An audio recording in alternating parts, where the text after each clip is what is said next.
This is Democracy Now!, democracynow.org, The War and Peace Report. I'm Amy Goodman. We're broadcasting from Park City, Utah, from the Sundance Film Festival, as we return to our conversation with Owen Susskind, the subject of the new documentary Life Animated.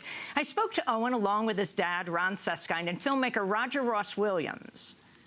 What is it about Disney movies? Why do you love Disney so much? Because it's fun and entertaining, keeps me happy and entertaining and upbeat. What is it about Disney, though, that's different from other animated movies or movies in general? Why do you think that's the one you picked? Because... What do you think? What's different about those characters? Because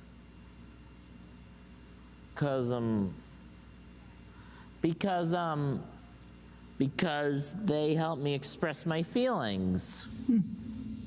So when you were moving out of your house, when you graduated, this big moment that's in the film, what was the school you graduated from? That was from Riverview School. It's a college-like program and a school for folks with various developmental challenges on Cape Cod. That was Riverview. It was Riverview. There's a part where you're nervous about moving, and so you say to your dad, "Can we watch just a couple of scenes about moving?" What movie did you want to see then? Was that when we watched Dumbo? Yep, Dumbo. Because Dumbo has a big moving scene in it, doesn't it? It does.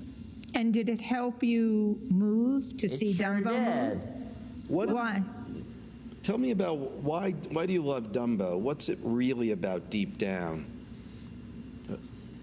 What's the big... Finding your inner hero. That's what Dumbo's about? Yeah. Yeah.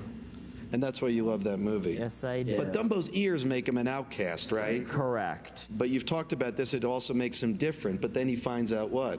That he's special. The thing that makes him different is what?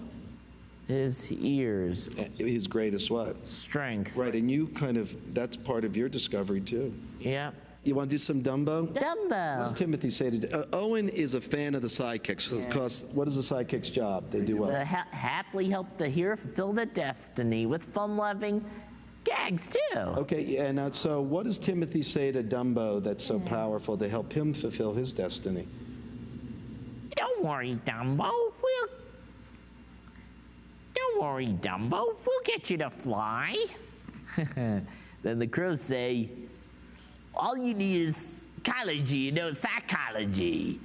Ain't that right, boys? You want to make the elephant fly, don't you? Well, then use the magic feather.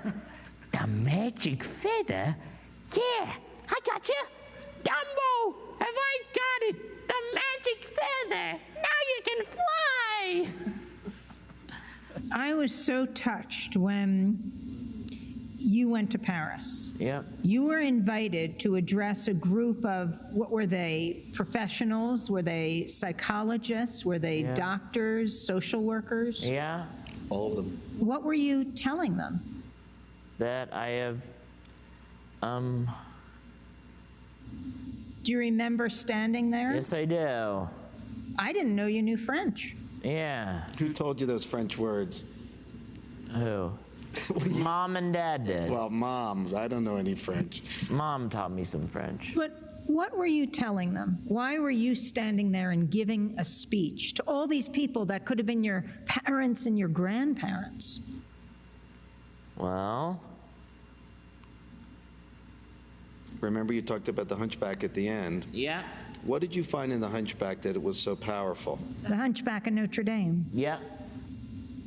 Tell us about what you learned from the Hunchback of Notre Dame. What was he doing at the end of the movie? Quasimodo doesn't get the girl, but he saves the city of Paris and becomes the hero and is no longer an outcast. Why did you do a Hunchback scene? You're like, how about one of your most meaningful, emotional ones about Quasimodo? Why don't you want to do Laverne? That's a beauty. How about Hugo, Victor, and Laverne? Okay. All three of them. Okay, who are they? Hugo, Victor, and Laverne are Quasimodo's three fun-loving, playful, wacky, comic relief gargoyle friends and companions. The comic relief characters of the movie. Okay. Yep, I can do it. Give me a second, okay. Quasi, take it from an old spectator. Life's not a spectator sport. If watching is all you're gonna do, then you're gonna watch your life go by without you. Yeah, you're human with the flash and the hair and the navel, and we just buy the architecture, right, Victor? Yet, if you give us, we will not flick. If you poison us, do we not grow moss? And that's a big one for you. Life's not a spectator sport. Okay, that's a good one. So today, Owen, you have a job. Yeah. Where are you working? I work at Toys R Us and the Regal Cinema Where? in Hyannis, Cape Cod, where I live. And what do you do at the movie theater? I rip off tickets for the customers and show them what theater the movie's playing in, and I sometimes sweep. Do you also get to sometimes see free movies? Yeah. Do you like movies that aren't Disney? I don't mind. I love all different kinds of fun movies. You know, you were telling me recently about going through some tough times, getting knocked down.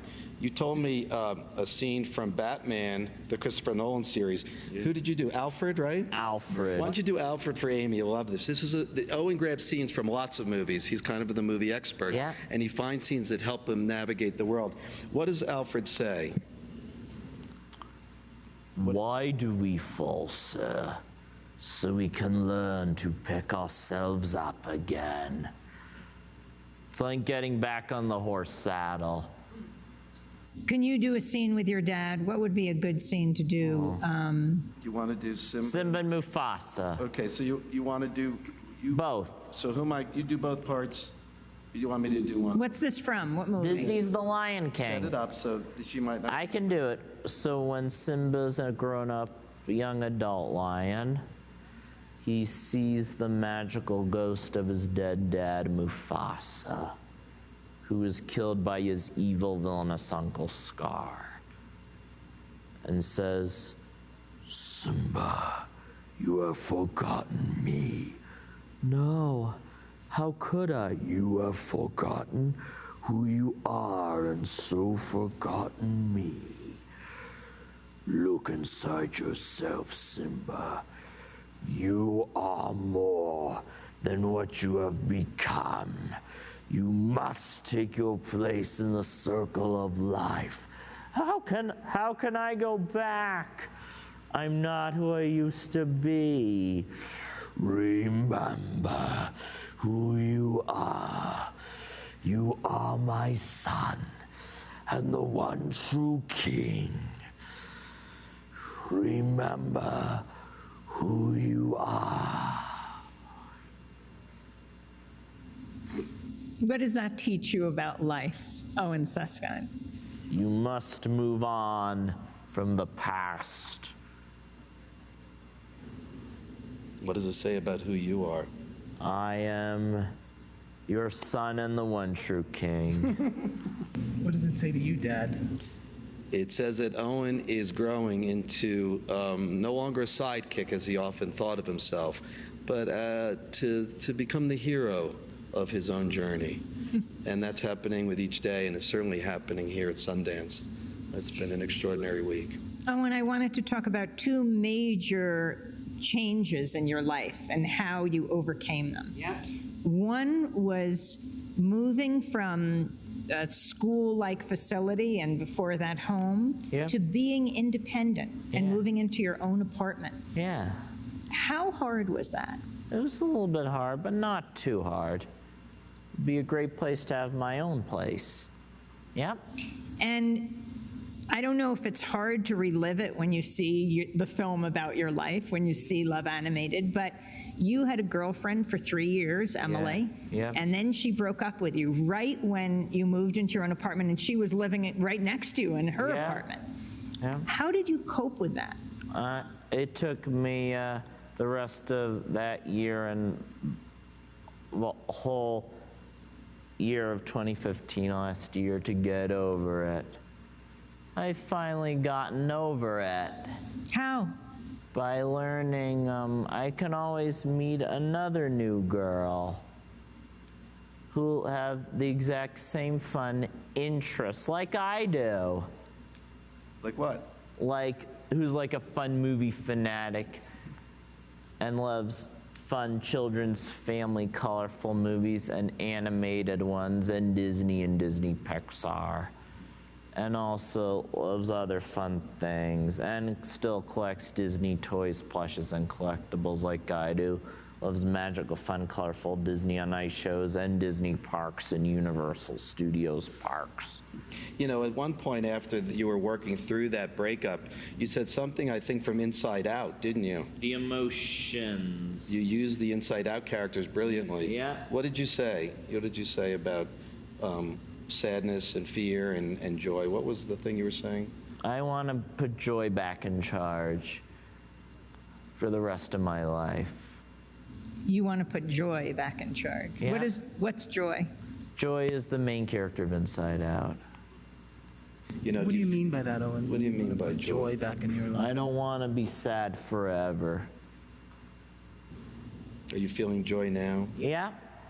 You know, it's hard because you had to get through something that a lot of people go through, the breakup of a first relationship, a first big one. Well, there was a second one. Right, but this was your first big relationship.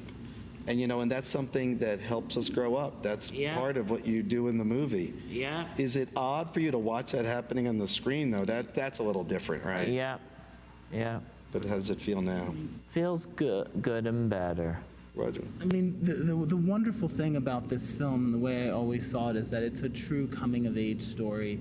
It's a true coming-of-age story that everyone can relate to, because everyone has their first love and their first breakup and moves into their apartment for the first time and becomes independent and graduates. And so Owen, the stakes are higher, but he's experiencing something that we all experience and we all feel, and I think that's why the film connects with so many people. So Roger, I mean, we wouldn't know this story if it wasn't your absolute mastery of this art form. I mean, what you did with this film, going from Owen as the main character and all of your brilliance in this, Owen, to the Disney characters and going back and forth. Now, Disney is known for being very proprietary. How did we get to see so many of these cartoons? Well, I think, early on, Sean Bailey, the president of Disney, I connected with Sean. He's a trustee on the board of Sundance. I'm on the alumni board. The Sundance put us in touch with each other, and you know, it was a process. Many meetings with Disney, but in the end, they were supportive. They licensed the clips. They don't have any ownership or editorial control over the film, but they're really supportive because it's a very positive story. Why would they not want to support it? In a way, it's a universal story about how we use movies to shape our lives. And we all talk about that, how important stories are in shaping our reality. And of course, Owen, like caught on a desert island with 50 Disney movies, had to make sense of himself and his place in the world from those movies. The universal theme, of course, is how powerful movies are in shaping us, because Owen really had to rely on that. Owen, do you do animations yourself? Yes, I do. And he draws them powerfully and beautifully because he has so much emotion. He invests in them, in some ways even more than the animators themselves. And that's why they're very vivid and powerful, color and splashes of emotion. And he, in a way, communicated through those pictures for years. He'd draw a picture of a sidekick and hand it to you. He turned the whole family into sidekicks. Often I was Merlin or Rafiki. Cornelia, my wife, was Mrs. Potts or Big Mama from Fox and the Hound. Fox and the Hound, thank you. Wait, what are your two famous lines? No sidekick. Gets left behind. What do you mean by that? Well, no. What do I mean by that again? You're the one who wrote it a long time ago. No friend gets left behind. And you are the protector Yeah. of sidekicks? Yeah. What does that mean?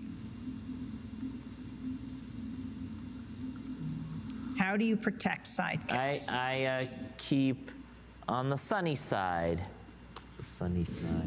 There. You know, it was really important for me as a filmmaker to tell this story from Owen's point of view, to get inside Owen's head, and that's why Owen addresses the audience directly, and that's why we create this world of sidekicks that Owen himself created and bring it to life. Because a lot of films you see about people with a disability is from the outside looking in, and it's important that this film was from the inside looking out. That's the part I couldn't get, is how could you stand, Owen, to be followed by a camera? I mean, these are some of the most difficult times of anyone's life. I mean, you're told your girlfriend is breaking up with you, and we're watching you try to figure this all out. That means a camera was in your face. Yeah. Did you get used to the camera being there? Yeah, I got a little used to it. Did you forget the camera was there? Yeah, I forgot. And Thomas, the cameraman, was with you a lot. Yeah. You liked Thomas, though, didn't you? Yeah. Thomas was part of the family, and you know, I mean, Thomas would be there filming when Owen would fall asleep at night, and there when he would wake up in the morning. And it was really important to have someone who was consistent and who Owen could rely on and who Owen knew, and so that we embedded ourselves with this family. And one of the things, just briefly, that's interesting is that Thomas had to be there a lot because Owen doesn't do things for effect in a transactional way. When the truths come bubbling up, they come at all kinds of times. So Thomas had to be there when Owen's great moments of wisdom emerge, often through stress or situations he was in or ways to solve problems. Now, there's someone we haven't talked about. We've talked about your mom and your dad. Yeah. We've talked about the camera person. Yeah. What about your brother, Walter? Oh, he's good. He's your older brother. Older brother and only sibling I have. What have you taught him? About how to help me through my life. He's very concerned about that Yeah. because he knows that you guys are a kind of moon unit for the rest of your lives. What's a moon unit again? I don't know why I use that term, but you two are together for the rest of your Together. lives. Yeah. What do you think? What do you think you've taught Walter? He always says Owen's my best teacher. What have you taught him? That Disney movies are a great thing. Okay, definitely that. What else have you taught Walter about courage and resilience? Courage and resilience. What have you taught your brother? Oh. He's your hero, isn't he? Yeah. He was the only one you drew as a hero as a kid. Hey, I have an idea. What? What character of your many characters, right now if Walter was sitting with us, would you have I talked say to him? Baloo. Okay, what would Baloo tell Walter? Come on, Baggy, get with the beat. How about do a little, one of your other favorites you say to Walter is Merlin. Merlin. What's your favorite line from, this is from Sword in the Stone. Owen gleans the best lines. What would you say is it, what's some Merlin lines? You know, boy, that love business is a powerful thing. Greater than gravity? Why, yes, boy, I'd say it's the greatest force on earth. And so they talk about love, Walter and Owen, about finding love and about love in their life. Yeah. Okay, so go 2 more scenes. Go ahead. Disney's Hercules. Who's talking and what's up? Phil, the voice of Danny DeVito, the little round goat man, who's Hercules' pal, friend, and lead of his companions. A key sidekick for you, yeah. Oh, boy. What's he say to Herc? Hercules has some tough times, doesn't he? Yep. Listen, kid, I've seen them all, and I'm telling you, this is the honest-to-Zooth truth. You got something I never seen before. Really, Phil? Really, kid? I can feel it in these stubborn legs of mine. And if you keep trying and believe in yourself, there is nothing you can't do. Wow, that's a good one. And Disney's Mulan. You want to do Mulan? Okay, Yeah. that's a good one. Who's talking? The Emperor of China, the ruler of China, says the flower that blooms in adversity is the most rare, beautiful of all. That's the film's main tagline. And what would you say? I am the rare, most beautiful of all. The flower blooming in adversity. You started a Disney club? Yep, at Riverview. That's the school. I am the first official president and the official founder of Disney Club. And you would all watch the movies together. And one of your friends played Disney songs right on the Patrick keyboard. Birmingham. Special gifts, that's what we're talking about. Those compensatory gifts, you could play anything, right? Yeah. Well, speaking of special gifts, Ron, this week is the 100th anniversary of the Pulitzer Prize, and you're a Pulitzer Prize winner. You were writing for the Wall Street Journal in Owen's early years, so here you're a man of voluminous words, and your son is, as you say, vanishing. He stopped talking. What was that like for you? And, early on, you won the Pulitzer Prize for covering voiceless people as well. Part of what Cornelia and I say, the book and the movie are about Owen changing, but it's really about how he changed the rest of us. And not long after he's whacked with the autism, my career starts to change. I start looking for left behind people all over the world, in inner city America, in Pakistan and Afghanistan. And what I realized some years later, that Owen's driving me in a way, shaping me and teaching me. And of course, the most dramatically left behind person I know is living in the bedroom, someone who's deemed uneducable, who is in the discard pile. And what's powerful is that, in a way, Owen leads all those other characters in finding a voice.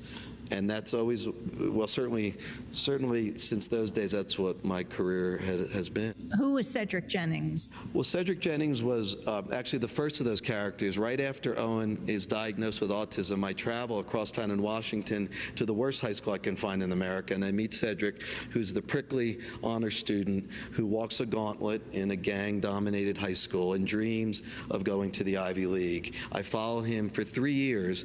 That was the series in the Journal that wins the Pulitzer, in the book A Hope in the Unseen. And it's interesting, Cedric and Owen met early on, and here are two outcasts. And Owen really couldn't say almost anything in those days, but he and Cedric had kind of a bond. They sat on the couch of our house. Remember Cedric? Cedric, yeah. And what did you do when you first saw each other? I don't know. What did we do? You were sitting on the couch, and you just started to laugh. Laugh. They just laughed like they were in on some kind of joke, an inside joke about where human value sometimes hides and how it can shine forth. And of course, we're all buddies still. Cedric is another member of the family, like Roger, and a whole gang now that has been brought together around our guy. You've written about George Bush. You've written books about George Bush, about Barack Obama. Talk about the difference in being this fierce critic, investigator, investigative journalist, and writing the story of your own life and living your own life. For many years, we had a kind of a double life, where we didn't talk to folks about this private life we had. I was living a very public life, and I was kind of whipsawed between them, sitting with presidents, often having them tell me things that may or may not be totally true, investigating some of the perfidies of this age, and in the basement, we would meditate on the emergence of the hero. And I think part of that dialectic, that dialogue, was one that eventually I said, people should know that that's really what was happening. And interestingly, what people are finding in the story is even a bigger theme, which is one that in some ways all of the presidents, maybe talk about, but often duck, which is about all the left behind people in this world who are not on the table more and more with, it seems, each passing day. How do we get them to a place where their voices are heard? And that of course is the great struggle of our age with inequality, with these enormous gaps between those of privilege and so much of the rest of us. We'll return to our conversation with Ron and Owen Susskind and filmmaker Roger Ross Williams in a minute.